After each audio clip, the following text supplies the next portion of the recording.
first of all, let me recognize the team from GuySuCo, hard-working team, parents, guardians, special invitees, distinguished guests, current apprentices who are studying currently, but more importantly, esteemed graduates. Today, it's my honor to stand before you and address this extreme class of GuySuCo Training Centre, Port Mourant 61st Apprentice graduation. And GuySuCo Training Centre over the years has carved a reputation to be an institution in the country where many young people dream of attending.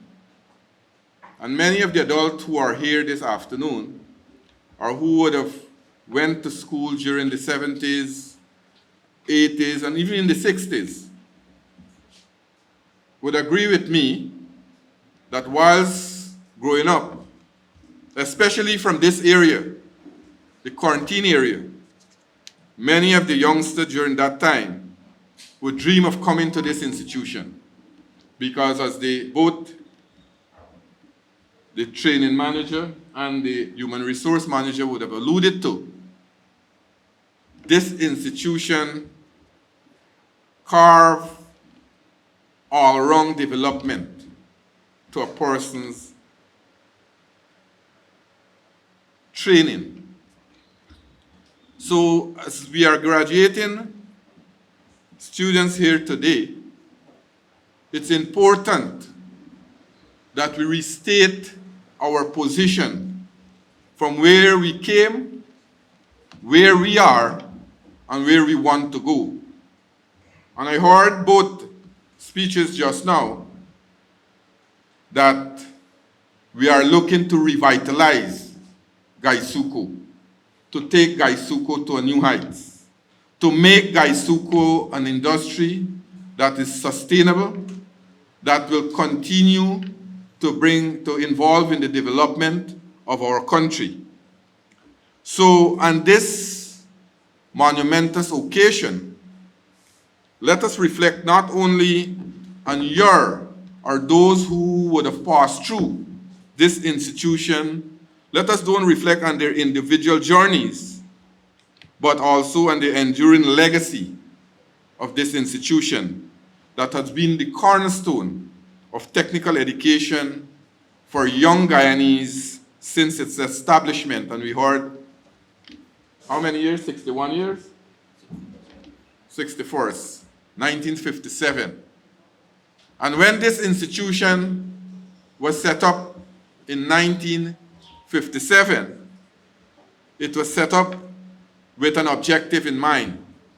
And it was set up by the colonial masters, founded by Boca Sugar Estate. And this has been, as I said,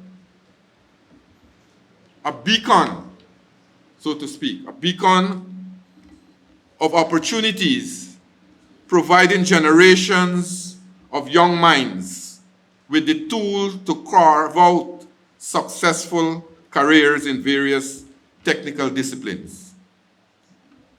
And as our country develops over the next few years, as we build an economy for 2030 and beyond, your skills will be very important. Not so long ago, just over 3 years ago, we heard that the oil and gas sector will be the sector to bring in all the wealth into our country, will be the sector that will bring in the revenue, will be the sector as a catalyst of change in our country. Yes, we agree. We are now an emerging, or if not now a fully oil and gas producing country. But like any visionary government, we are not only dependent on the oil and gas sector. The oil and gas sector will be very important for us. That is why we are now partnering with this institution a number of other facilities. We heard about the relationship with the Island Gas Institute. We'll be building a hospitality institute. This technical institute will remain. And why? If we had that short-sighted vision of saying we got done away with sugar and closed sugar, we would have closed this apprentice hostel and institution and say that only we go in with island gas and we go into hospitality. But no, we want an economy that will be diverse, that will be resilient, and that an economy that will secure the future of the country's generation to come. So we have seen this institution play a very important role. And over the years, the number of individuals attending this esteemed institution has steadily grown. And today, with this batch of graduates, we have over 3,400 young persons who have been trained here and who will continue to train to carry out the torch of knowledge into diverse fields. Now, yes, over the years, if you go around the world, you go to North America, the training manager talk about Canada, but all around the world. You go to Europe, you go to North America, you go to the Caribbean, you will find students who have passed through this institution and who are making valuable contribution to those countries' economy. And that's a kudos for us. All of us should be proud of the contribution of this institution, not only to the development of our country, but to the development of the world. Right across the world, we have had, or we are having, people who passes through this institution now are making contribution. So the apprenticeship training offered by GuySuCo Training Centre stands as a shining example, being recognized as the best in Guyana. And I am not being prejudiced here because I am the Minister of Agriculture and this institution runs by GuySuCo, and I might respond, GuySuCo is part of my responsibility. The training manager said my brother was an employee here, but he never knew that I passes through here at the evening course too. And I did a course in agriculture mechanic right here when I was a student, just came out of secondary school. All of us was aspiring to come to this institution. And we were not unable to come in on a full-time basis. And I did an evening course here too. So this institution has a lot of memory for me. Used to come here in 4 o'clock, just started to work. And after work, I used to come and spend till about 6 o'clock in the afternoon. 4 days almost 4 days per week coming here. So the apprenticeship training is very important. As I said, what set this institution apart is not just the technical proficiency it imparts, but the strategic pathway it provides for graduates to progress into skill and other position within GuySuCo and other technical organization. As we know, the motto said, with skill and confidence, this motto shows that we can transform, or is the essence of a transformative journey each graduate would have taken when they decide to come here. 4 years of training, 4 years of theoretical and practical training. As you venture through the 4-year apprenticeship program, you're not only hone your technical competency, but also cultivate resilience and a commitment to excellence. So you here who are graduating today, this is a beginning. This is a beginning for you, because with what is taking place in the world, and I have always coined this statement, And mostly when I visited farming communities, and I'm speaking to farmers, I always say, and I like it that the manager would have referred to it, that we cannot continue to do things the same old ways and we expect to get better results. We have to change the way we are doing things. And we will know, when you look today, Guyana is taking that leadership position. Guyana is leading many areas. We as a country, we are now leading developed countries in various areas. For example, CARICOM, we are the leader in food security. We are the leader in energy security. And we are the leader in climate security. Around the world, we are recognized. We are recognized not only in the Caribbean, but around the world, we are recognized as a country that is giving valuable leadership in these areas. We were one of the first countries to come out with a low carbon development strategy so that we can use our forests and earn money. So these are innovative ideas. And as the government harness these ideas, we will need skilled people. We will need our population to be skilled. That is why when you look at our budget, when you look at the national budget, this year we are expending $138 billion in education, in the education sector. $138 billion we are expending in the agriculture sector. Sorry, not the agriculture, education sector. And we recognize the importance of education. We recognize the importance of training. My colleague, Minister Joe Hamilton, who is Minister of Labor, he have a program, the BIT program. Numbers of people, a number of young people and Guyanese have training in those programs to enhance their skills. We said when we assumed government that we will make 20,000 scholarships available in the first 5 years for us. Just over 3 years, we were able to make 21,000 scholarships to Guyanese available who are now skilled in various areas. So you could see the importance of education.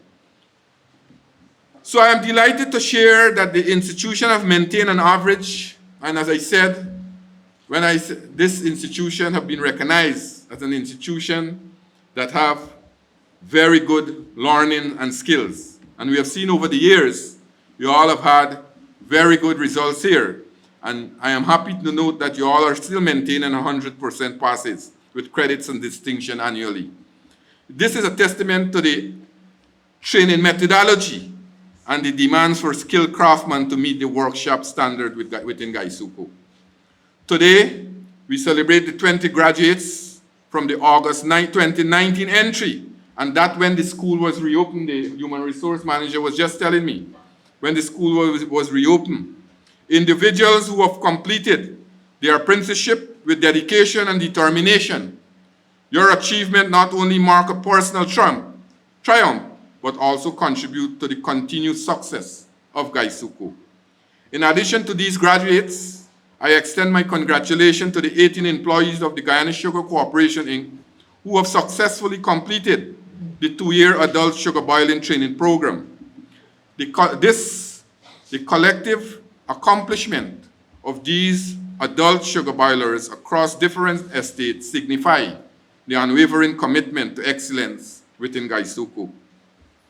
Notwithstanding today's atmosphere, it is important to note that the government's commitment to continue the endurance and continued growth of the sugar industry in Guyana will be paramount.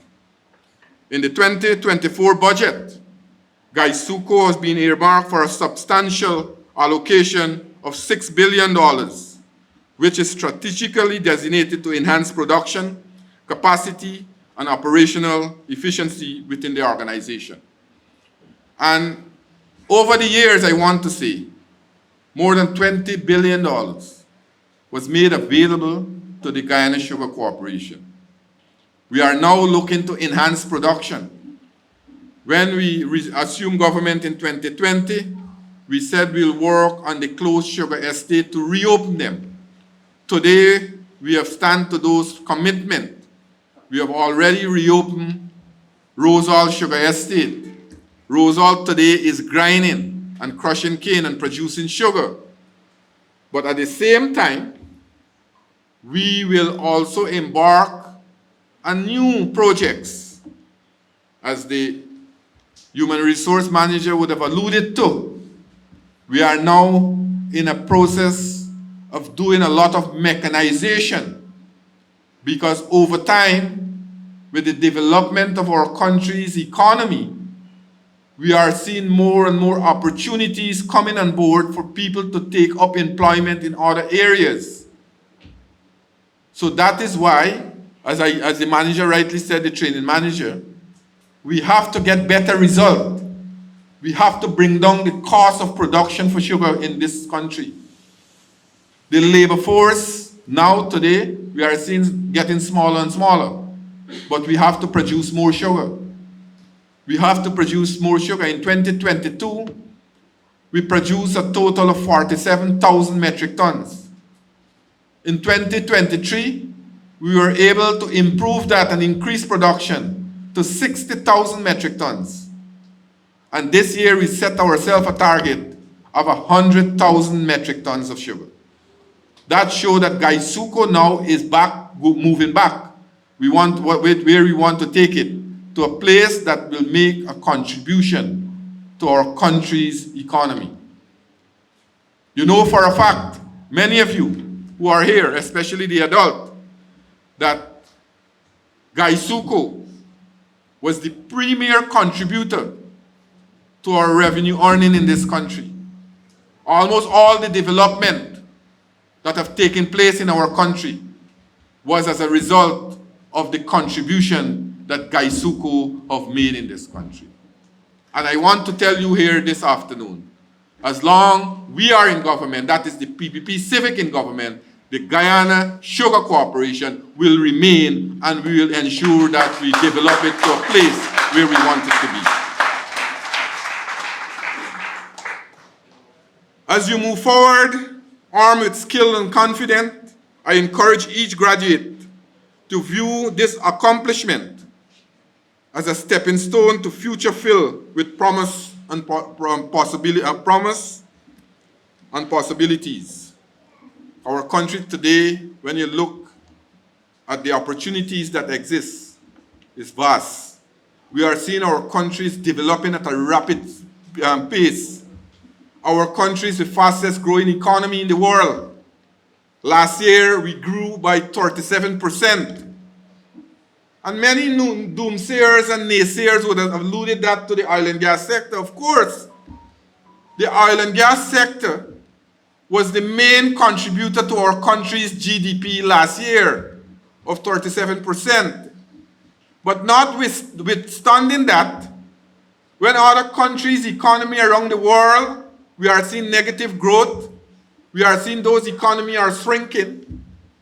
When you put and you take out the growth from the agriculture sector or the non-oil sector, it was monumental. When you compare what is happening around the world, where countries barely have single-digit growth, many countries have negative growth. The non-oil sector grew by 11.7% last year, and the agriculture sector grew by 7% and made a 7% contribution to our GDP. That's a monumental achievement. When you compare around the world, you have an average about 3 to 4% growth. The agriculture sector alone grew by 7%. And we have seen growth in all the areas: rice production, livestock production, aquaculture, sugar. So what we are doing now, we are moving in a way where Guyana will be a food hub, where Guyana will be a transshipment point, and also a point where we produce and transport food around the Caribbean. If CARICOM has to be successful in reducing the food import bill by 25% by 2025, then Guyana has to be successful. In 2020, from 2021 to 2022, when we look at the food import bill, or we look at the imports, we were able to reduce imports by 14% in Guyana. And that's very good for us. And I am very optimistic with your contribution, with GuySuCo's contribution, with all the other agencies' contribution, we will able to contribute significantly to the reduction of the food import bill by 25% by 2025. So the technical skills, resilience, and commitment to excellence instilled in you during your time at GuySuCo Training Centre will undoubtedly shape your path and contribute to the prosperity of Guyana's agriculture landscape. Today is an important day. Today is your day. Let me first of all congratulate you, but also I want to congratulate your parents and guardian who would have prepared you for today's graduation in terms of attending the institution. And today you are successful in graduating. Never believe that today is the end of your study. As I said, today is the stepping stone for bigger things to come. Before, 20 years, 30 years ago, when you come out from school with a GCE, O-level, or CXE, you finish studying, you try to get a work and you start work. Go to teaching, you start teach. But today, those qualifications are just stepping stone to go into other institutions.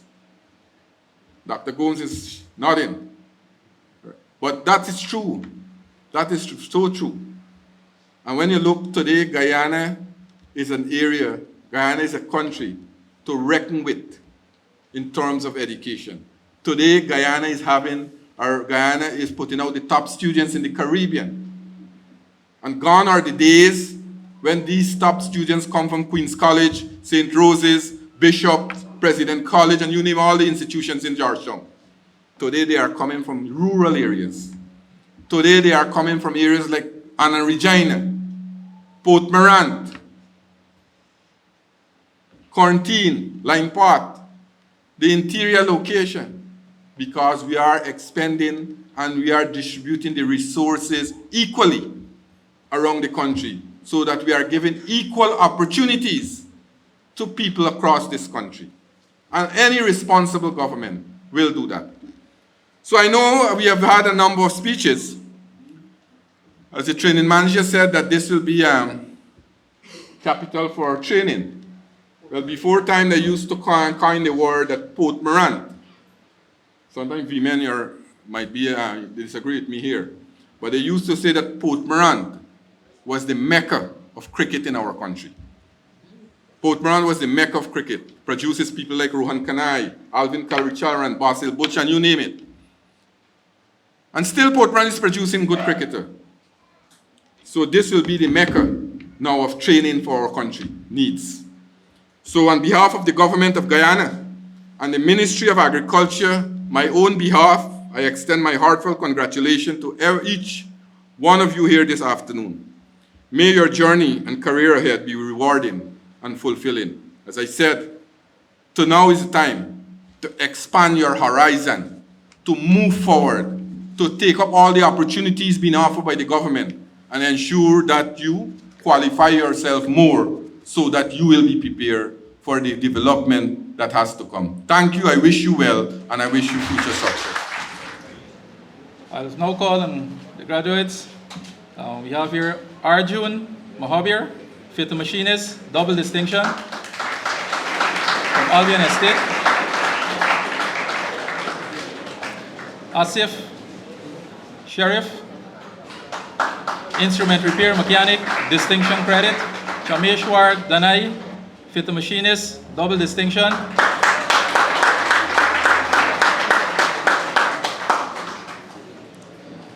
Thank you, Mr. Bahadur. I'd like to call now Dr. Barmasi Ganeshwar Singh, Agri-Mechanic, triple distinction.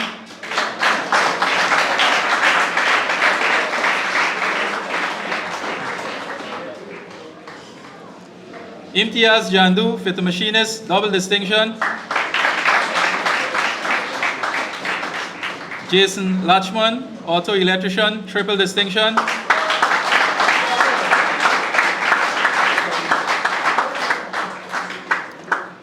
Thank you very much, Ms. Barmasi. Nicholas Bechu, Agri-Mechanic, double distinction. Ravendra Ramphal, Instrument Repair Mechanic, double credit.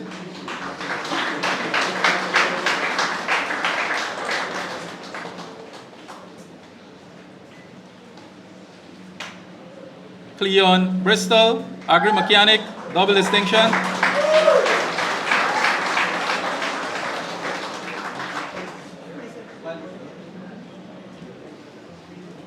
Thank you very much, Mr. Ward. I'd like to call now Mr. Souvenir.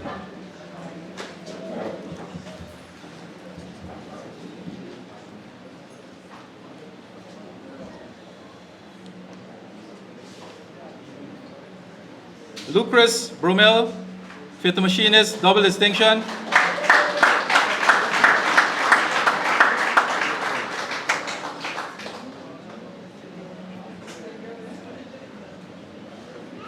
Matthew Passad, Fit Machinist, double distinction.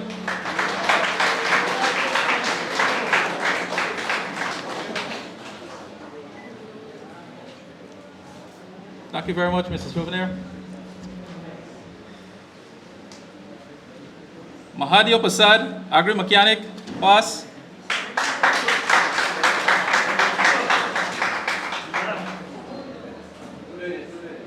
Oh, sorry. Mr. Pawan Walio.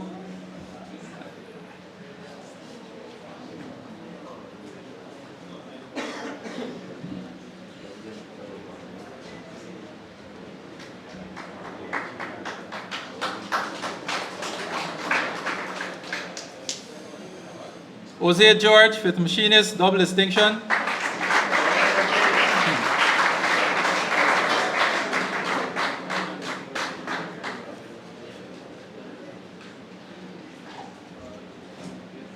Thank you very much, Mr. Bowen.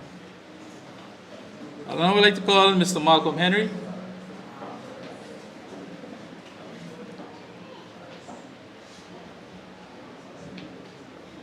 Randy Romanchal, Instrument Repair Mechanic, distinction, double credit.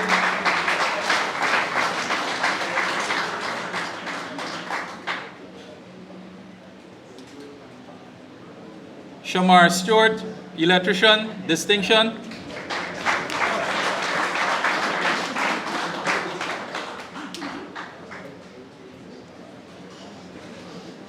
Thank you very much, Mr. Malcolm. I'd now like to call on Dr. Gomes.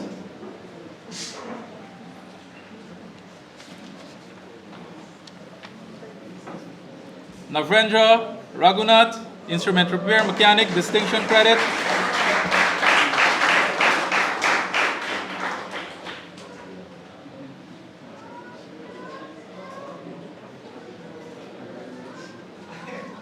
Puran Dudnath, Instrument Repair Mechanic, double distinction credit.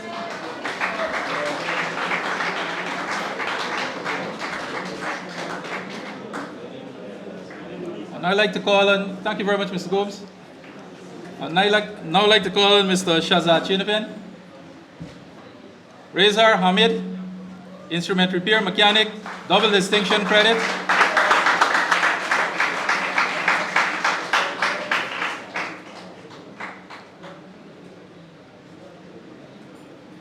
Sean Suku, Fit Machinist, double distinction.